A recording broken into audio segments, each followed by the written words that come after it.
Oke. Oke, salam sejahtera. So, polling agent yang pertama masuk ke bilik iaitu saluran. So, berpakaian kemas, perlu ada lengan dan tiada itu logo parti. Yang paling penting itu beristimewa bawa kebenaran. Dua salinan borang A. Borang sumpah kerahasiaan, iaitu akan dikeluarkan oleh itu ejen calon. Dua surat lantikan daripada ejen calon, pacakit SDR tag, satu pacak punya tag. Lepas itu memperkenalkan diri kepada KTM, iaitu ketua tempat mengundi. So menunjuk kami boleh bekerjasama dengan KTM. Ini sangat penting. So selepas itu kami dapat tengok inilah adalah contoh.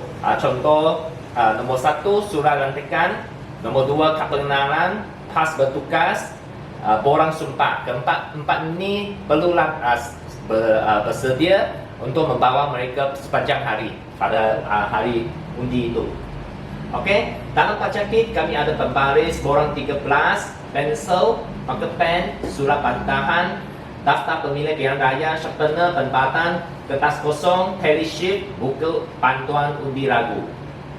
Okey, inilah tally sheet. Kegunaan tally sheet ini adalah confirm, pastikan bilangan kertas undi yang telah keluar. Sesiapa yang masuk ke saluran untuk undi, kami mesti mau tik satu kali lagi dan potong nama. Ini sangat penting untuk supaya sampai pukul 6, kali ini adalah sampai pukul 6 baru tamat itu masa undi. Selepas pukul 6, so barulah balik kami tengok tally sheet ini, berapa kertas undi sudah keluar dan adakah ini match dengan itu kertas undi yang dikira oleh SDR, pihak SDR. Okey, ini 7:30 pagi kami masuk. So kami perlu semak sekeliling tempat mengundi, tiada gambar pemimpin. Semak peti undi adalah kosong. Lepas itu kami minta borang 753, iaitu satu cop. Cop itu adalah cop di atas kertas undi dan setiap saluran itu cop tak sama bunyinya.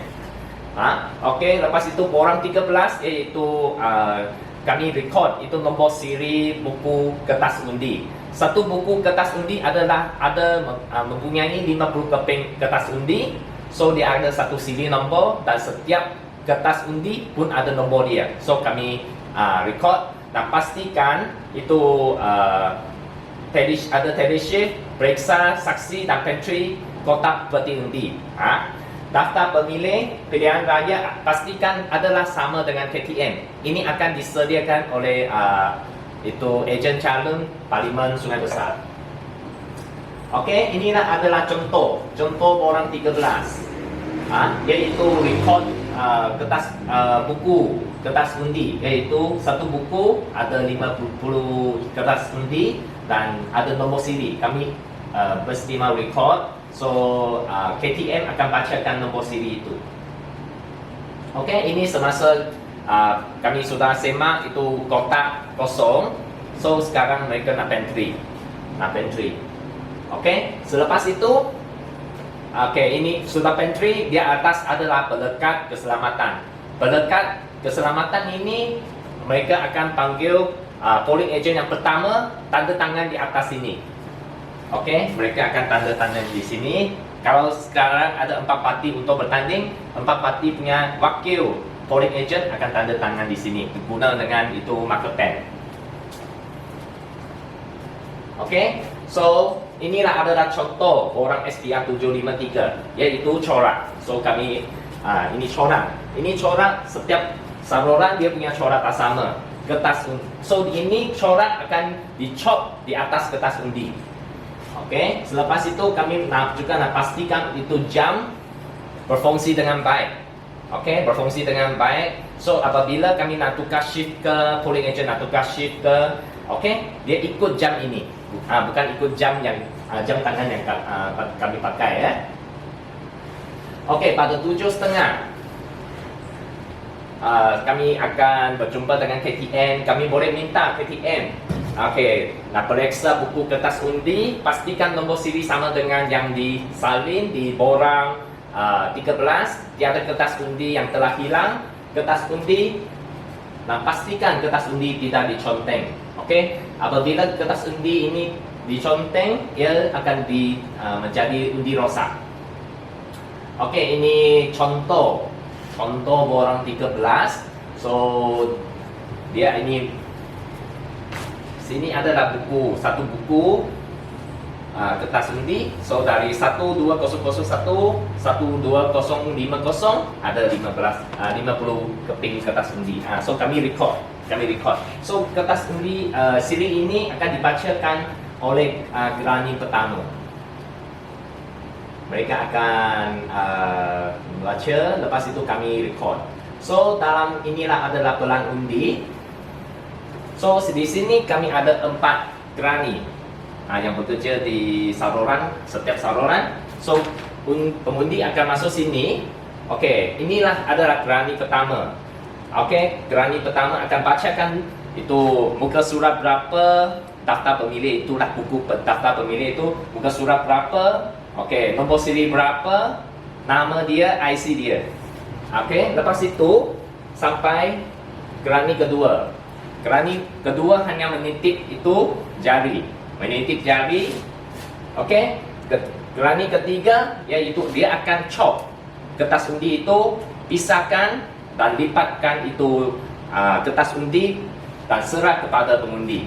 So nak pastikan ini gerani ketiga, juga nak pastikan mereka tiada ada alat tulis di atas tangan mereka. Okey, lepas itu dia akan datang sini undi. So selepas undi pangkal, kami juga nak ambil perhatian supaya mereka tidak ambil masa yang terlalu panjang. Kalau mereka ambil masa yang terlalu panjang, kami mesti mau cakap dengan KTM. Kami takut dia ambil handphone ke, ambil gambar ke. Kenapa pangkal saja nak gunakan masa yang terlalu panjang. Okey, selepas pangkal, sampailah taruh itu kertas undi ke dalam peti undi. Inilah yang paling penting. Kami nak memerhatikan supaya setiap undi masuk ke peti undi, mesti masuk. Okey, so gerani keempat juga akan diri di sini. Dia akan ambil itu pembaris supaya itu kalau sekiranya kertas undi sangkut itu peti undi, so dia akan guna pembaris supaya setiap kertas undi akan masuk ke peti.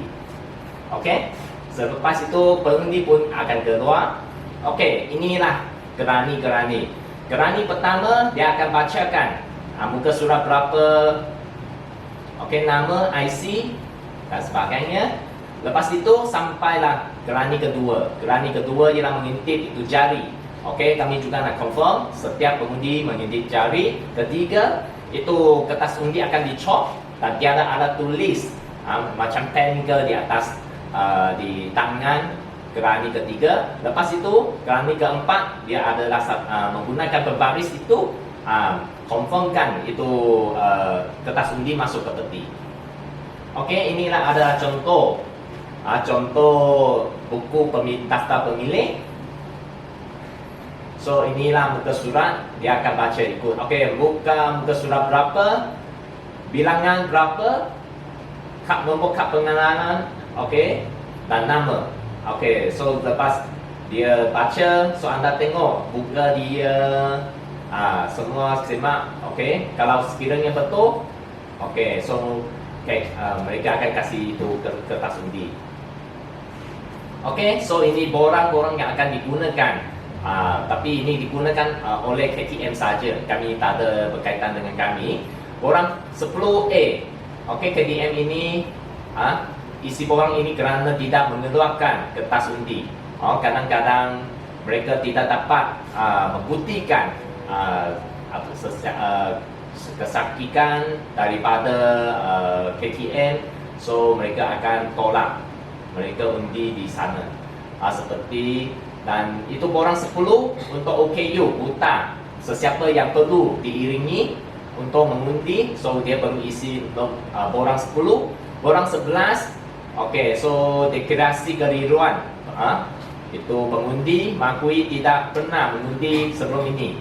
So kalau mereka akan, mungkin kadang-kadang mereka akan mendapati jari dia telah diintip oleh itu tawak. Okey, so dia perlu buktikan dia tak pernah undi. So selepas dapat undi, barulah itu KTM akan membenarkan kerana ketiga mengeluarkan itu kertas undi. Baik, minta maaf.